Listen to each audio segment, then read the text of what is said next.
We're going to look at the new paradigm basis, which is the law of Christ. And I'm going to ask Willa to go ahead and read 1 Corinthians 7:19 for us.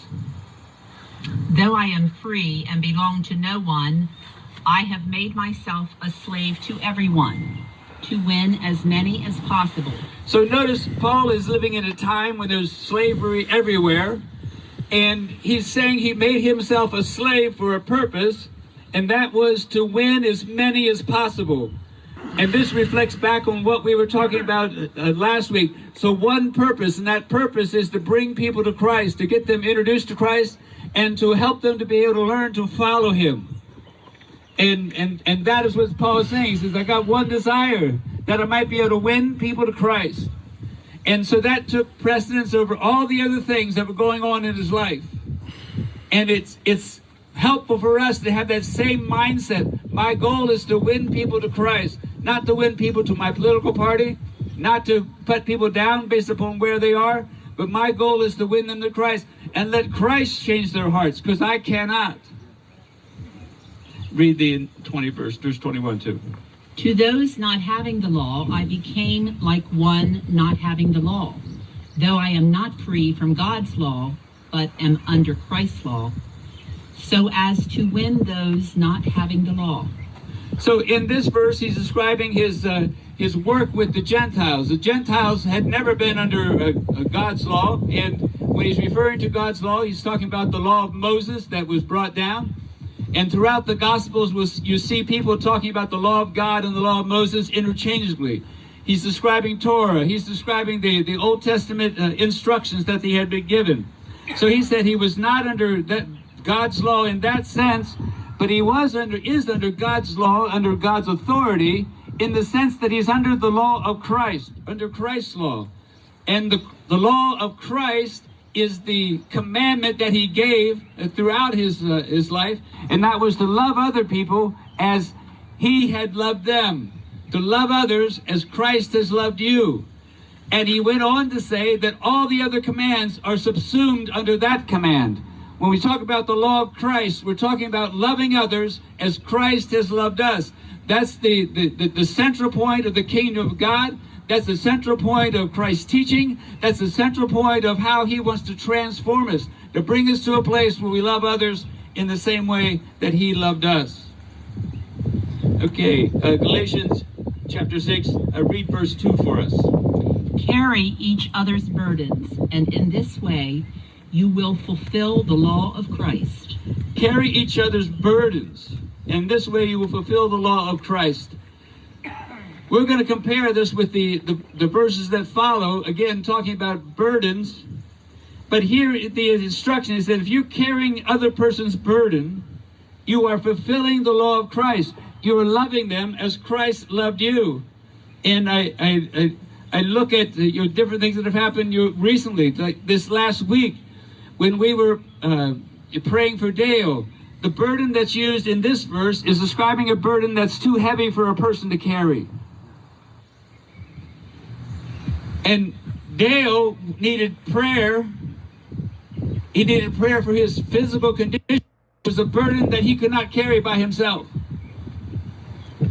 So as we prayed for him this week, we were carrying his burden to the throne of grace, seeking God to bless him. And we're thankful that God has blessed him. And we're still praying for him, that God would give him full recovery from what he experienced. He's not out of the woods yet, and we need to continue to pray. But that's part of being in the family of Christ. We carry the burden for people when they're carrying a burden that they can't carry. And other things that happened within our midst where somebody had run into some financial difficulties or automobile difficulties, and somebody sees that burden that the person can't carry that, and people have stepped in to help carry that burden for them. That's fulfilling the law of Christ. Again, Paul is using that phrase, law of Christ, to refer back to the command that Christ gave us, the law that Christ gave us, and that was that we are to love others as Christ has loved us. And when you see somebody who's carrying a burden that they can't handle, and you step in to help them in that situation, you are fulfilling the law of Christ, just as Paul did. We'll come back to the last two verses in Galatians a little bit later in the message, when we take a look at our thinking on how to help the poor. But the law of Christ shaped the Western civilization. And I want to look at a couple of things that were going on when Christ left the earth around 33 AD. The two things that were happening in the world in general when Jesus left. And so here is first a quote from Aristotle, who was born in the 4th century BC. The collective consciousness of the world, Aristotle said, for that some should rule others and others be ruled is a thing not only necessary but expedient. From the hour of their birth, some are marked out for subjection, others for rule. So Aristotle was a very influential philosopher, a very influential leader in the world. And his thinking shows up all over the place. And in the world, that's what they were thinking. Some people are born to be slaves and some people are born to be masters. He's giving not only is slavery necessary, it's expedient. And that's why in the Roman culture you had slaves everywhere. In Rome itself there were more slaves than there were free people. In the 4th century AD, Augustine came along and said, no, slavery is not expedient. Slavery is a result of sin. And he called the world to repentance. It was a brand new idea in a world where slavery was everywhere. Then in 1780, Wilberforce began his political career. And in 1785, he became a Christian. And then 2 years later, he threw his Christian influence and used his political weight behind ending England's slave trade. He got close a couple of times, but finally, 20 years later, in 1807, the Slave Trade Act of 1807 was passed. It came about because their minds were changed by the law of Christ. Their consciences were informed. They recognized that there was something wrong, there was something unjust. And they rose up to make a difference because of what Christ had done in their lives. Another thing that was happening at the time when Christ left, and that was the thinking that infanticide or exposure was good for a society. And if you had a child that was deformed, or you had a child that was not of the sex of your choosing, you could take that child and take it outside the walls of the city, or take that child and put it in the forest, or take it down to the river and leave it there. You were not allowed to kill it yourself, but if the fates allowed the child to die, then that was okay in the Roman culture. But after Christ came, some of his followers towards the end of the 1st century began to go out and gather those children and bring them back to their homes. Even though they had meager incomes, meager excess food, they did it because they felt that that was a gross injustice, and they went out to save them. In 313 AD, the Emperor Constantine issued the Edict of Milan, which authorized and accepted Christianity. 10 years later, it became the official religion of the Roman Empire. In 318 AD, Constantine declared infanticide a crime. And in 374 AD, Emperor Valentine made exposure or infanticide a capital crime. The law of Christ, lived out in the Christians, caused a change in the national attitude towards slavery and towards infanticide. The new paradigm first in the new paradigm is the law of Christ.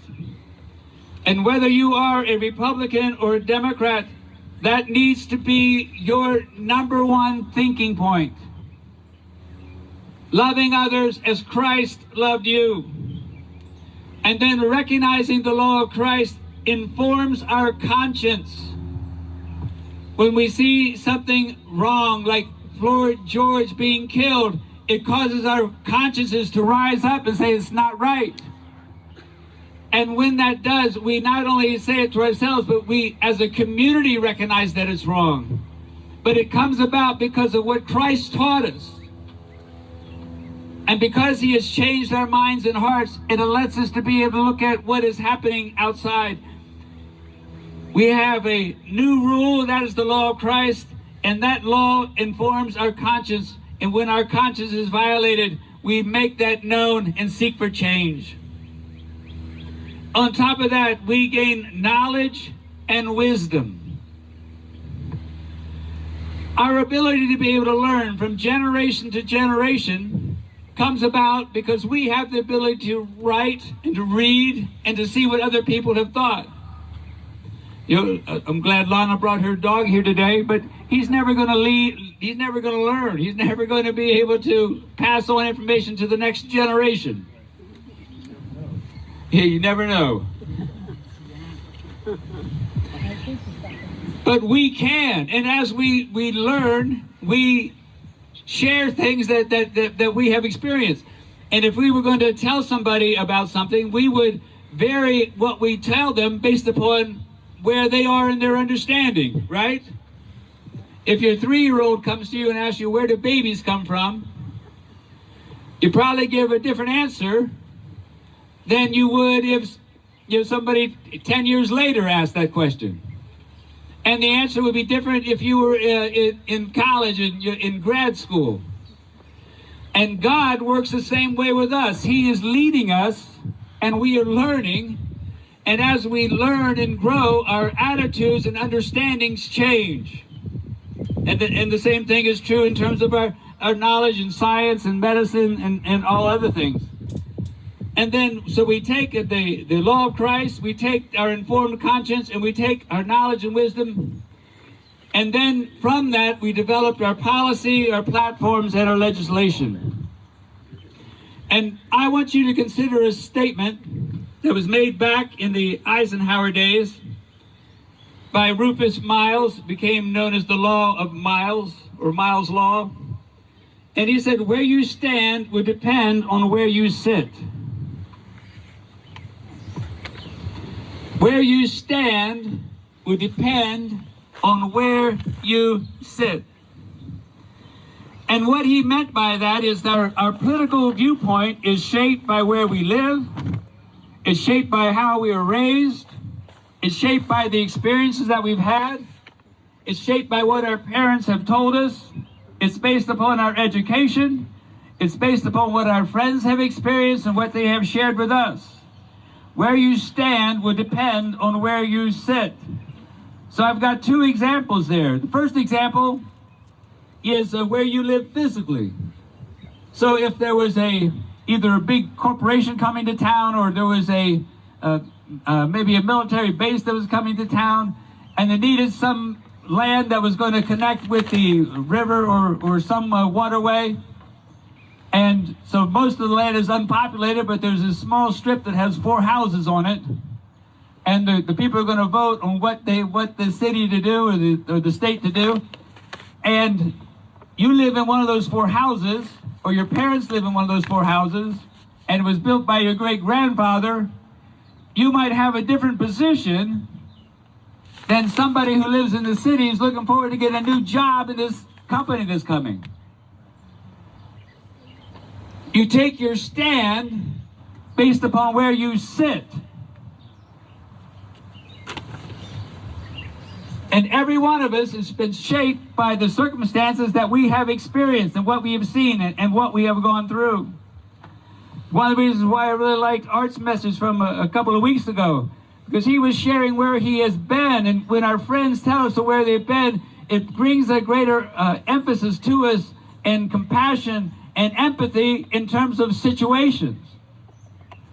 And in the story that I just told you, there'd be greater empathy for that family if you knew them. Right? So what is the right thing to do in that case? Well, the right thing to do in that case is to listen to both sides and come up with an answer that's going to be most helpful. I also want to show you the same thing happens theologically. When I was young, our church believed that you should not go to the doctor. Yikes. Right? Because you should not go to the doctor because God could heal you. And if you don't get healed, God didn't want you healed. So why are you going to a doctor to get something God doesn't want you to have? And there's a couple of big verses they took for that. One is James 5:14. Read that for us, Willa. To those, is any among you sick? Let them call the elders of the church to pray over them and anoint them with oil in the name of the Lord. Is any among you sick? Let them call for the elders of the church to pray for them and anoint them with oil in the name of the Lord. And then the next verse says, the prayer of faith shall save the sick, and if they've committed any sins, they will be forgiven him. So that's a pretty clear instruction. But one of the things that you have to do is you have to look at what the Bible has to say about things in other places so you can get a better understanding or a more full understanding. Look at what Jesus said in Matthew 9:12. But when Jesus heard this, he said, those who are well don't need a doctor, but the sick do. But the sick need a doctor. Even though he was there to heal, right? He came with one of the signs of his coming, one of the signs of the Messiah was going to be that he was going to be a healer. And in the book of Daniel, it talks about confirmation of the new covenant for 7 years. And then in the middle of the 7 years was going to be the end of sacrifice and the death of the Messiah. And Jesus died in the middle of the 7 years. And if you look past when Jesus died in those next 3.5 years, you find